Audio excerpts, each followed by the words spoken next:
Hai, welcome back to the Taiza Argani YouTube channel.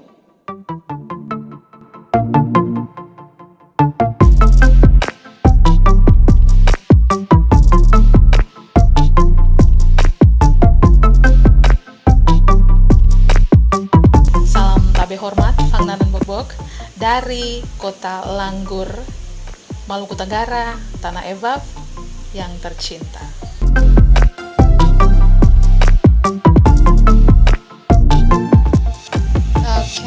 Hari ini tanggal 7 September 2021 merupakan hari yang sangat spesial bagi para perempuan K, baik perempuan-perempuan yang berdomisili di Kota Langgur, Kabupaten Maluku Tenggara ataupun Kota Tual, bahkan yang berada atau tinggal di seluruh belahan bumi ini.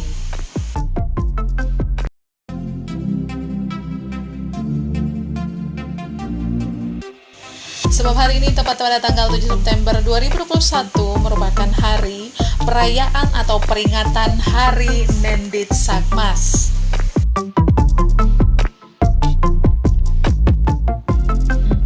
But wait, the question is, siapa sih sebenarnya sosok perempuan yang begitu luar biasa itu?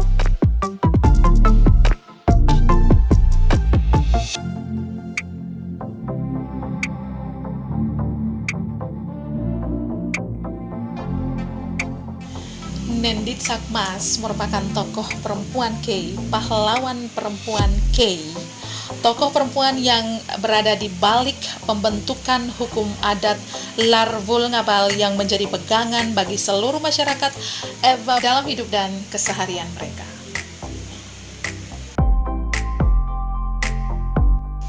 Oke, so now kita langsung saja jalan-jalan menuju ke lokasi yang dimaksud, yaitu lokasi makam Nendit Sakmas yang berada di Ohoy Wain, yang juga berada tepat di pintu masuk Ohoy Samawi, Kabupaten Maluku Tenggara, yang merupakan bagian dari Raskap Raja Wain.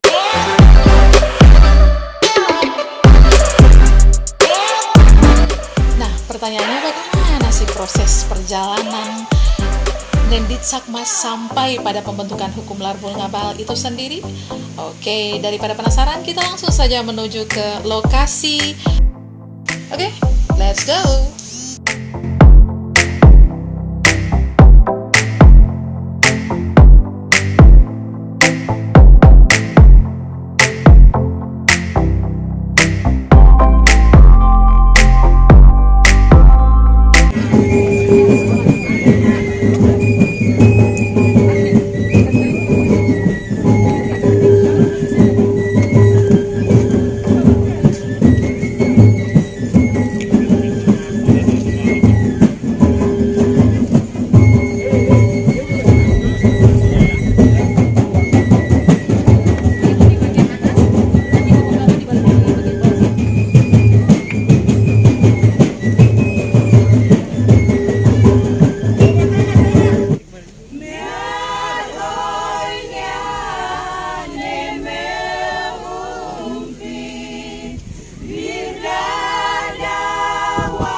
Nendit Sakmas menghadirkan nilai baru pada zamannya.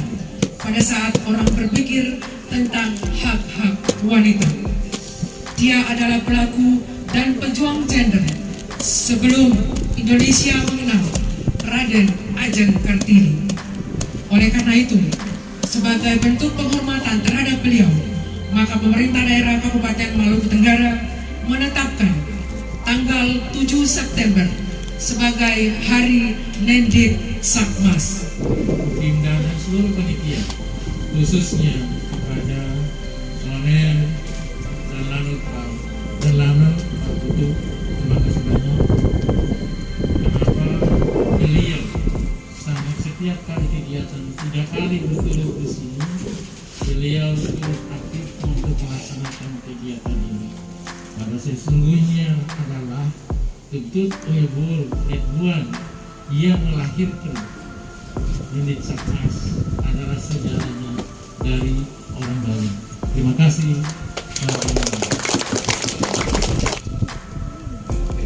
Perkenalan Dit Sakmas dan Arno.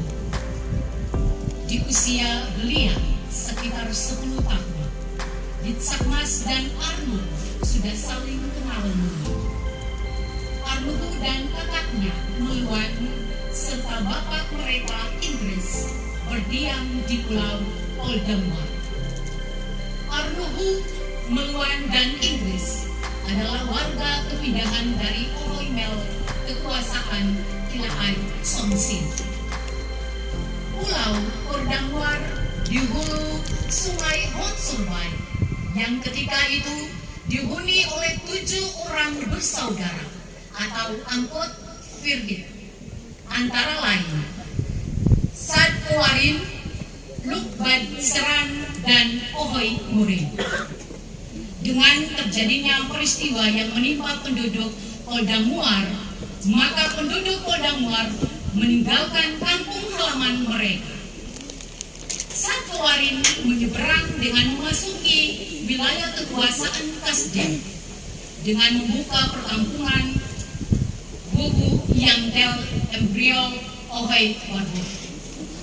Lukbad Seran menuju ke Ohoi Taar dan kemudian lanjut ke Ohoi Badmar, sekarang Ohoi Renwa.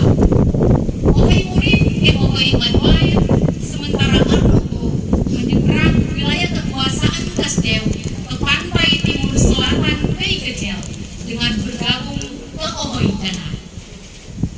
Kronologis perjalanan Dit Sakmas terdorong oleh cemoh dan olokan orang tua dan saudara-saudaranya karena jenuh melihat Dit Sakmas menghabiskan banyak waktu di pantai dan semak belukar, maka Dit Sakmas memutuskan untuk menemui Arnuhu di Danau.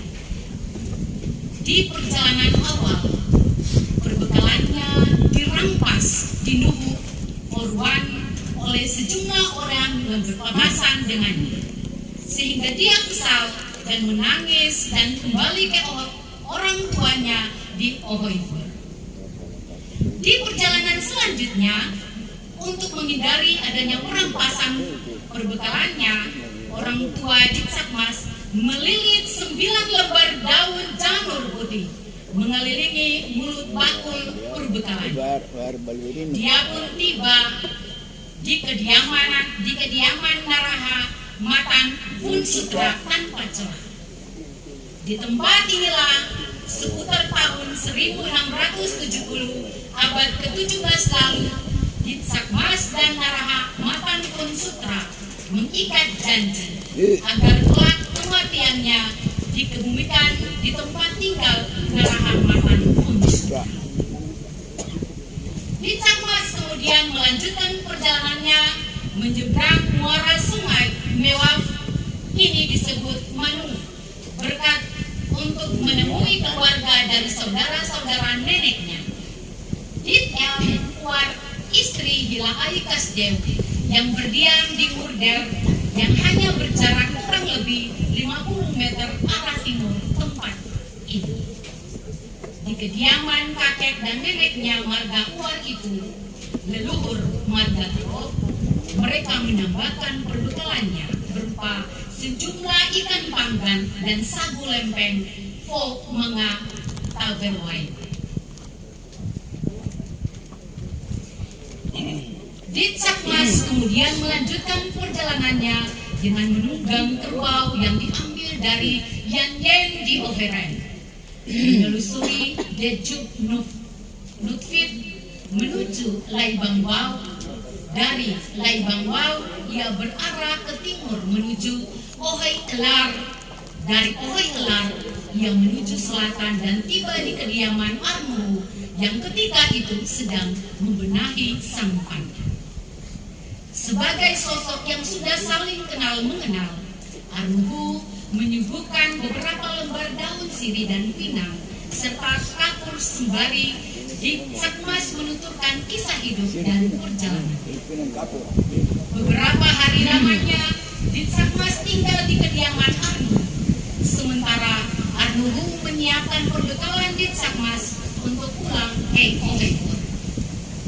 Ketika hendak pulang ke Ohaibur, dia tidak kembali melalui jalan datangnya, namun dia mengarahkan jalan kerbaunya menuju arah barat, hendak menemui kakek dan neneknya, Naraha Yamtel, Narhuaha Yamtel, dan istrinya Ditel Puar di Ohedong Sidharnol. Setiba di pantai Sidharnol yang disebut Nut Naftal atau Nut Ainung, ia bertemu dengan Naraha dan Banel Tahir, putra-putra dari Tasu Ewa Puau Tahir, warga Ohedong Oheder Yalim, yang karena perkawinan Tasu Ewau mereka tinggal di Ohoi Sewau saat itu. Di Nut Ainun itulah Ditsakmas mengalami musibah karena selain perbekalannya dirampas kedua anak muda, harkat dan martabatnya sebagai seorang wanita terkoyak.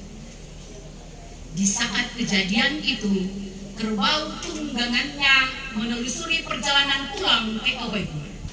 Namun di sebelah barat Sidharnol yang disebut Mokabau, tali tunggangannya disangkut pada akar pepohonan. Sementara Ditsakmas kemudian dengan isak tangis menemui kakek dan neneknya di kediamannya.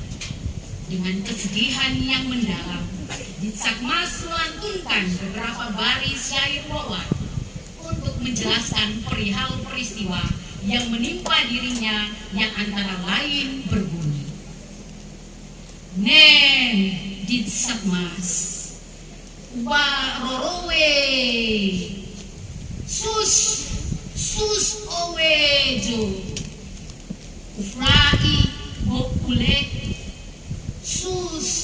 Suso Nen. Mendengar tangisan dan amanat melalui wawar Ditsakmas cucu mereka, kakeknya Hilai Kasdew, Narhuaha yang murka besar. Dia memerintahkan beberapa orang abdinya untuk pergi menangkap kedua pemuda itu serta mengikat dan menancap keduanya di dalam danau.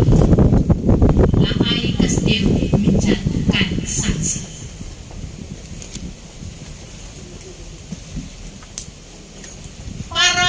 Kasdew tidak saja menangkap, namun keduanya dibunuh lalu diikat masing-masing pada dua potong kayu gelat ainung dan ditancap ke dalam laut. Mereka berdua disuluti dua gulungan rokok seakan mereka masih hidup. Setelah keduanya dikenakan sanksi, Hilai Kasdew memerintahkan beberapa orang abdinya lagi untuk menemui Tasu Eva Warpahit, orang tua kedua pemuda itu, harus menyerahkan sejumlah emas tebusan atas kejahatan kedua putranya. Sedang dalam perjalanan para abdinya ke kediaman Tasu Ewau, Hilai Kasdew hendak memastikan kondisi kedua pemuda itu di pantai Nut Ainun. Setibanya di Nut Ainun, dia melihat keduanya sudah dibunuh sehingga ia melantunkan beberapa baris syair wawan untuk menjelaskan peristiwa tersebut yang berbunyi, Mbamyal Ainun Timur Bahuda Sod Anloy Fofoko Metuat Najol Rora Den Ohedom Kotano. Sekembalinya para abdi dari kediaman Kasuewa, mereka menyerahkan 3 buah gelang emas masing-masing. Mas Ngaruf, Tafsruk, Asangatan, dan Afeman. Beberapa orang abdinya disuruh ke kediaman Arno untuk menjelaskan peristiwa yang menimpa di Ditsakmas. Sementara beberapa orang abdinya yang lain diperintahkan untuk mengantar pulang Ditsakmas ke Oebur melalui Bubuyamtel Warbut dengan menyeberangi sungai Surbai ke orang tuanya di Oebur. Perjalanan Ditsakmas tersebut merupakan perjalanan terakhir dia untuk tidak lagi ke Arnuhu maupun kakek dan neneknya di Sit Arno. Perjalanan Ditsakmas tersebut merupakan perjalanan memasuki usia lanjut. Ditsakmas bersama Jabar El datang ke kediaman Narahamatan Unsutra yang saat itu telah meninggal dan mengakhiri hidupnya di tempat ini. Ketika pertengahan abad ke-18 Masih, seiring dengan kabar dari Tahai Sirdapro tentang penyerangan hutan Tel Timur ke kediaman Bal Ulag Jenan, maka Kastel memerintahkan beberapa orang abdinya membawa Mas Anggur Tasuk ke Arnuhu dengan amanat agar melanjutkan emas tersebut untuk mengangkat Bal Ulag Jenan sebagai raja guna menyebarkan hukum Darul Gabal yang ketika itu sudah diberlakukan di wilayah kekuasaan Kasdew. Namun perjalanan emas tersebut gagal sebagai bakmal oleh Terbal Sekar, sehingga Ilahai mengirim lagi emas ke Baal Ulag Jenan.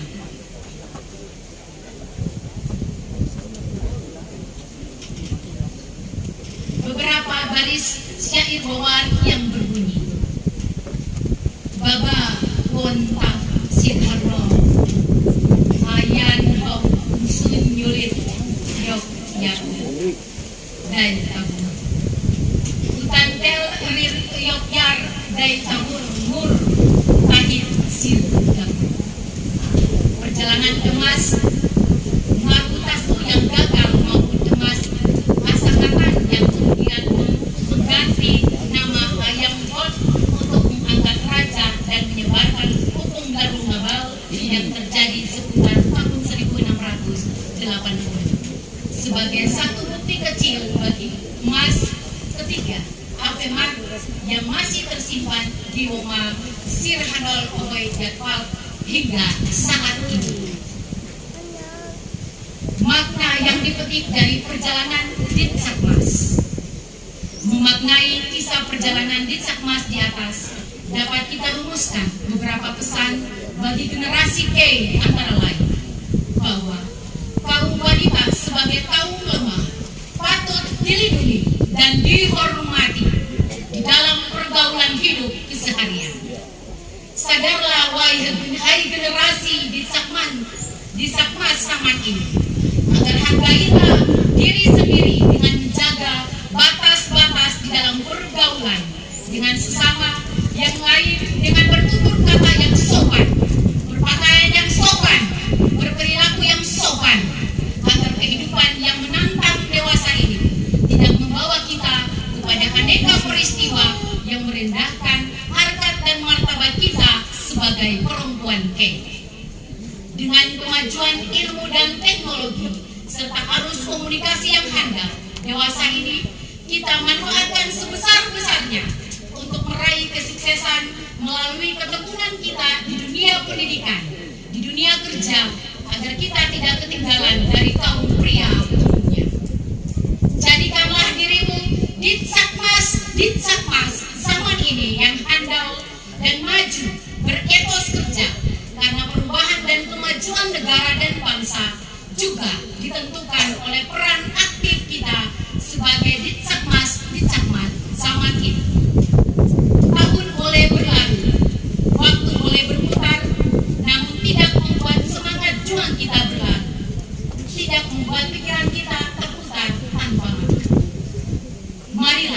saudara-saudara generasi Ditsakmas yang berbahagia, di depan mata kita berbagai persoalan menanti dan menantang kita untuk merubah tantangan menjadi harapan.